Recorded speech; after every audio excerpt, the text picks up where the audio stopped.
નમસ્કાર મિત્રો, સ્વાગત છે તમારું આપ સૌની સૈયારી ચેનલ એને ગુજરાત યુટ્યુબ ચેનલમાં.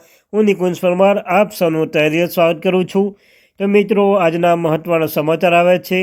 18 નવેમ્બરના મોટા સમાચાર. લાખો પેન્શનો માટે મહત્ત્વ સમાચાર, નવા નિયમો થયા જાહેર. તો મિત્રો, જો તમે પેન્શનધારક છો તો તમારા માટે આ વિડીયો ઉપયોગી બનશે. તો મિત્રો, તમને આ ચેનલ પર સરકારી કર્મચારી, નિવૃત્ત કર્મચારી, પેન્શનધારકો બાબતે, તેમના પગાર બાબતે, ડીએ, ડીઆર, એચઆરએ, અન્યથા કોઈ પણ અપડેટ આવે તો પણ તમને જાણ કરવામાં આવશે. તો એટલે કે મિત્રો, આપણે આ ચેનલ એને ગુજરાત યુટ્યુબ ચેનલને સબસ્ક્રાઈબ કરવાનું ભૂલશો નહીં. મળીશું એક નવા વિડીયો સાથે. તો મિત્રો, અવશ્ય તે વિડીયોને લાઇક કરી ચેનલ સબસ્ક્રાઈબ કરી લેજો.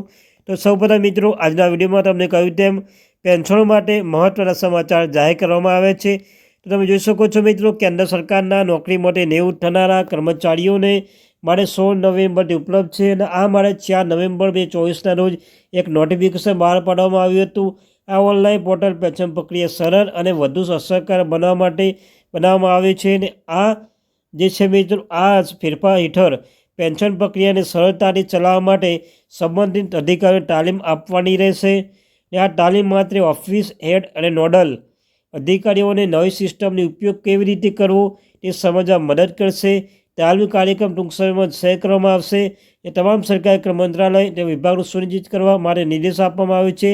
અને આ નવો નિયમ તમામ જે છે મિત્રો, તમામ કર્મચારીઓ સુધી પહોંચે અને દરેક પેન્શનોને દાવા માટેની નવી પ્રક્રિયા અનુસરે. અને પેન્શન ફોર્મ 6 એ શું છે? તો મિત્રો, ખરેખર નિવૃત્તિ કર્મચારીના સુવિધા માટે સરળ પેન્શન ફોર્મ 6 એ તૈયાર કરવામાં આવ્યું છે. તે ફોર્મ 6, 8, 4, 3 એ ફોર્મેટ છે. અને ફોર્મેટ 9 FMA 0 વિકલ્પ ફોર્મ જોડી તૈયાર કરવામાં આવ્યું છે. આ માટે CCS પેન્શન નિયમો 2021ના નિયમો 53, 58, 1960માં ફેરફાર કરવામાં આવ્યો છે. અને ખર્ચ વિભાગના કાયદા અને ન્યાય વિભાગમાં ખાતા નિયંત્રક ભારતને નિયંત્રક અને મહાલેખક કર્મચારીના તાલીમ વિભાગના જેવા તમામ હિતધારકો સાથે પરામર્શ કર્યા પછી આ સુવિધા સૂચિત કરવામાં આવ્યું છે. તો મિત્રો, આ ત્યાંની મહત્વપૂર્ણ update. Thank you very much.